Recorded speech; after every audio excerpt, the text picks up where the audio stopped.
What's up with the Raider Nation? It's your boy, Raider Honcho, and I'm back with a brand new video.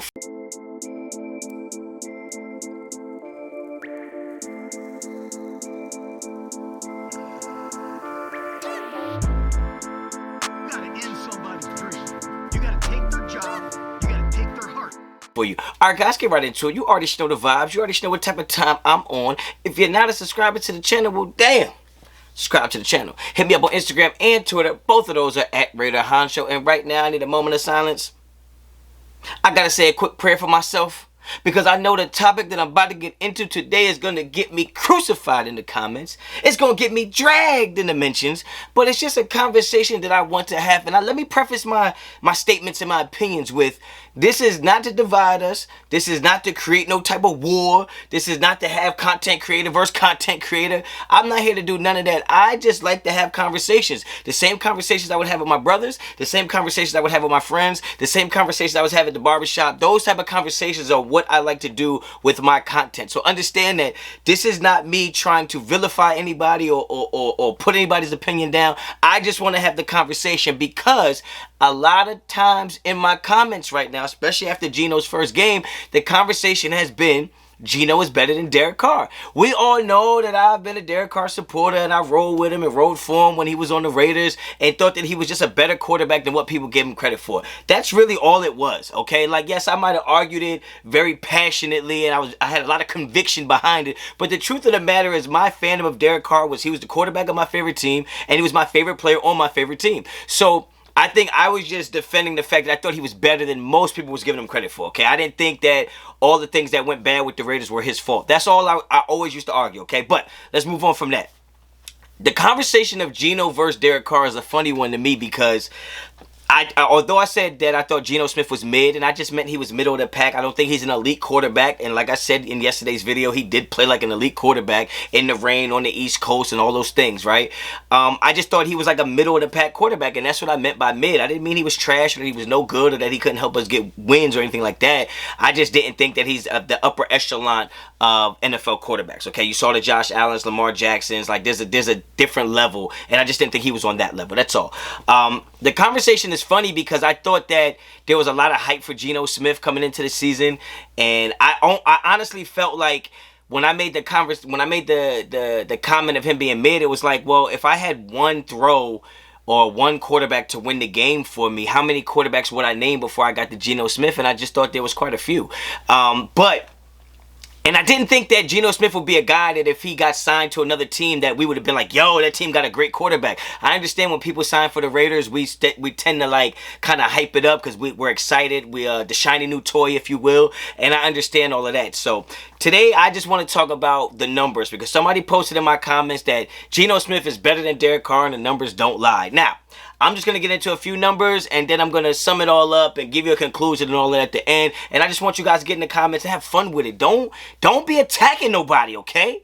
Don't be attacking nobody. Don't nobody come attack me when I'm at 7-Eleven trying to get the 2-for-1 honey buns, okay? Don't attack me, all right? This is just my opinions, okay? But the numbers don't lie. And since we're talking about numbers, let's talk about the numbers, okay?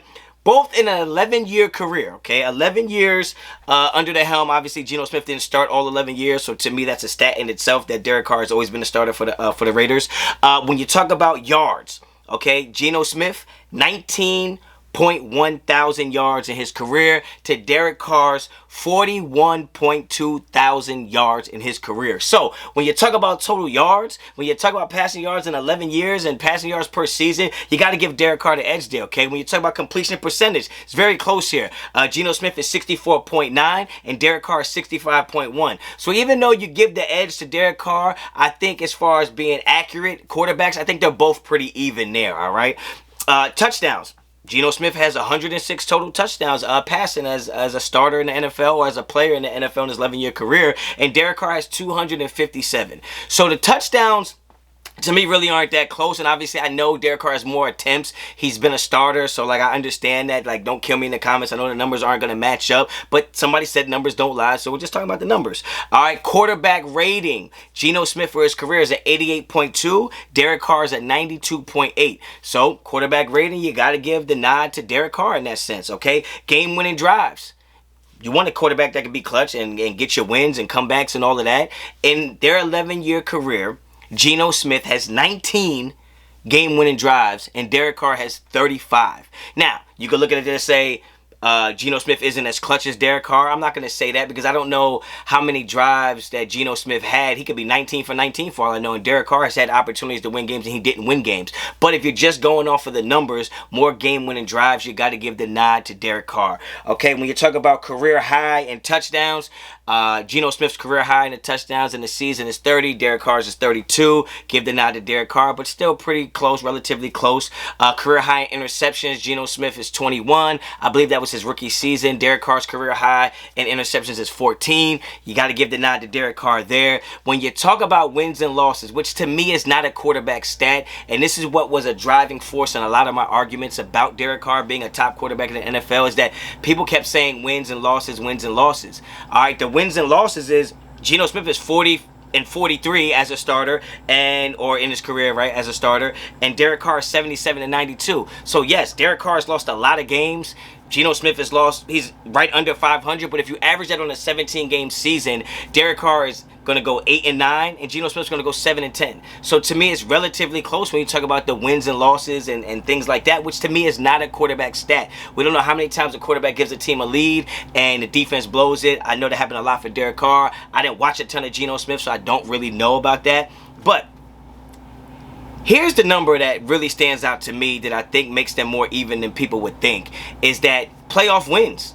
They both have 0. They both have 0 playoff wins. So when you talk about the regular season, they both have shown they can put up numbers, right? They both have shown they can put up stats, but neither one of them has won a playoff game, right? So I think that they're relatively even as far as who's a better. Derek Carr's going to have the better career for now, right? Derek Carr has the better career now. But as far as them being skilled quarterbacks, it's pretty close. And I'll go past the playoff number, because sometimes when we talk about somebody being better than another person, to me, I'm talking skill set. I'm not necessarily talking accolades. I'm not necessarily talking about stats, because it's like I've seen guys that can play basketball that don't score the most points because they might be on a different type of team than the other guy, but I know that they're more skilled, right? I know guys that are on bad teams that score a lot of points, and they're really good basketball players, but they don't get the credit as somebody who might have won more games. So to me, if we just go skill set, right, let's take the stats away and let's go skill set. When you talk about who has the stronger arm, I'm going to give the nod to Derek Carr. I think Derek Carr has a really strong arm. I think his arm talent is kind of off the charts, because he didn't have good mechanics, he didn't have good footwork, and he was still able to make every single throw in the book that you need to make, right? I think Derek Carr, to me, when it comes to arm strength or arm talent, I'm going to give the nod to Derek Carr. Now, when it comes to throwing a better ball, like a catchable ball, I think Geno Smith has him beat there. Geno Smith might throw a spiral every single time he throws the ball. And even in the game against the Patriots where it was raining, every ball was a spiral, right? So to me, he throws the better ball, okay? So I think Derek Carr has more arm strength, maybe a little more arm talent, natural arm talent. I think Geno Smith throws the better ball. When you talk about accuracy, I'm going to give it even. I think it's a draw there. I think they're both pretty accurate quarterbacks. The numbers obviously say that. Both around 65%. So I'm going to give them both kind of even on that, right? So better ball is Geno. Stronger arm is Derek Carr. I think that, you know, accuracy, things like that are going to be pretty even. Athleticism, I think it's actually pretty close. I think Derek Carr is probably a little better natural athlete, but I think Geno uses his athleticism better, if that makes sense. So I'll give the nod to Geno Smith when it comes to extending plays, even though I saw Derek Carr make great plays out of the pockets, on the run, accuracy, but to me that goes to arm talent, right? That's why I think he does have the better arm talent there. When you talk about just overall signal caller, I think I'm going to give the edge to Derek Carr there, just because I feel like Derek Carr was always in a position where he would change plays, he would read defenses. He always seemed like he was a step ahead of the defense. I just haven't seen Geno Smith do that yet, so I got to give the edge to Derek Carr, not taking nothing away from Geno Smith. But to me, at the end of the day, you can go stat for stat, you can go win for win, loss for loss. At the end of the day, the only way Geno Smith is going to be better than Derek Carr, or ranked higher than Derek Carr, or the thing that's going to separate the two, and the thing that really only matters the most, is winning meaningful games for the Las Vegas Raiders. Derek Carr had great seasons sometimes, he had mediocre seasons, he had great stats, But at the end of the day, he didn't win a meaningful game for the franchise. And I think in order for Geno Smith to kind of take over as, oh, the Raiders' best quarterback, or he was better than Derek Carr, the only way he can be better than Derek Carr to me is by winning meaningful games, okay? Because when you go to just talent, I think Derek Carr is the more talented quarterback. I think he's the more talented football player. But you can see Geno Smith being better than Derek Carr if he actually goes and does what Derek Carr didn't do, which is win a meaningful game. You got to win a playoff game. You got to do something different. No matter how much stats he has, Geno Smith is going to put up a lot of numbers, man. He's going to have great stats. But if he doesn't win the meaningful game, he's in the same boat as Derek Carr. I don't want to talk about offensive lines. I don't want to talk about the defense being poor, anything like that. At the end of the day, the thing that's going to separate these two quarterbacks is who wins the meaningful games. Derek Carr was not able to do that in his career. Geno Smith looks like he's going to have an opportunity to do that. That's what's going to separate the two. I want you guys to get down in the comments. Let me know what you think. If you like the video, like the video. If you like the content on the channel, subscribe to the channel. Again, I make my content to start conversations, to start the dialogue. Don't get all up in the mentions and just read the title and go crazy in the comments. We don't need to do that, right? Let's have an honest, knowledgeable conversation about who you think is better. If you want to. If you don't want to, just move on. Alright, so, like I said before, hit me up on Instagram and Twitter, both at Raider Honcho. If you like the video, like the content, subscribe to the channel. Until next time, as always, Raider Honcho out.